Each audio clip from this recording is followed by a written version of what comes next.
I guess what comes up for me is, why do you think there are so many people that are just disconnected from their breath or how they breathe? I think it's because no one has taught you how, right? Like if no one has told you that you're doing something wrong or that there's a better way to do it. You don't know. Like most people that have maybe been breathing wrong or hyperventilating their entire life, that just becomes the new norm for you, right? So it takes intervention for people to understand that, you know, they're doing something wrong and that there's a better way to do it. If you like look at our ancestors thousands of years ago, breathing was something that they knew was very important, and it was something that they taught their kids how to properly do. I remember there's an expert from James Nestor's book Breath, where he talks about like Native American tribes, and the women, you know, they're talking about like young babies. When they're young babies would have their mouths open and they would start breathing through their mouth, the moms would actually go up to them and just lightly pinch their lips so their mouths would close. That way they would start to breathe through their nose again. So this was Oh, something wow. that, you know, this was before science came out and they had any, you know, they didn't really know the benefits of it, but they knew how important you know, breathing through your nose was. And I think that probably came from them just figuring out the anatomy, that like your nose is on your body to breathe through. Your mouth is meant to chew food and to swallow water.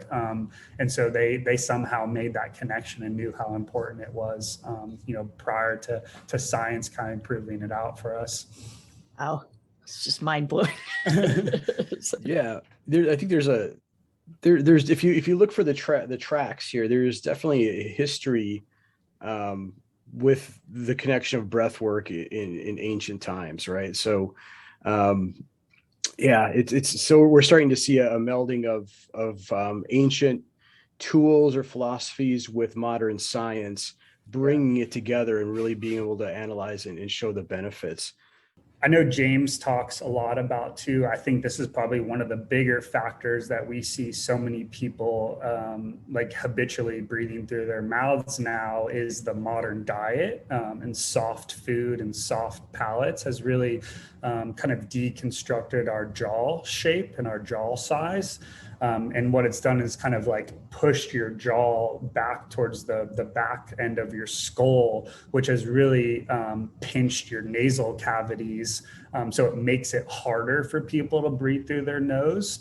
And so I think that's been, and he's shown a lot of science through this, through his book too, that's probably one of the main contributing factors, is like human skulls are actually changing because our diet has changed so much, and our jaw strength and jaw muscles have weakened and decreased.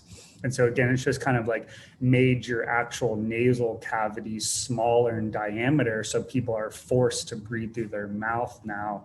And that's probably had a huge contributing factor to a lot of the modern issues we see with breathing today. Wow, that's interesting. I didn't That know is that. very, yeah, I hadn't heard that before, but wow, certainly. Yeah, that's actually Uh, why so many people have like go to an orthodontist and have braces now. Like if you look at like ancient humans, they've been able to find no evidence that like people's teeth were ever crooked before. Like, and it makes sense from the evolutionary standpoint, right? Like why the body does things for a reason. It would mhm. never make a mouth or a jaw that wasn't big enough to incorporate teeth properly into it.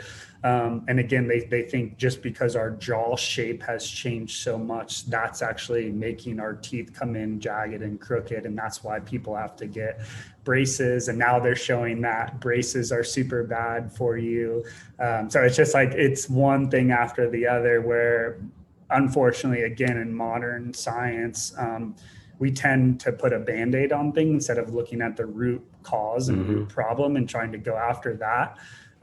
So it's just kind of, you know, another big mistake that we've come across throughout the past couple of hundred years, and hopefully we'll start to recognize things and make changes.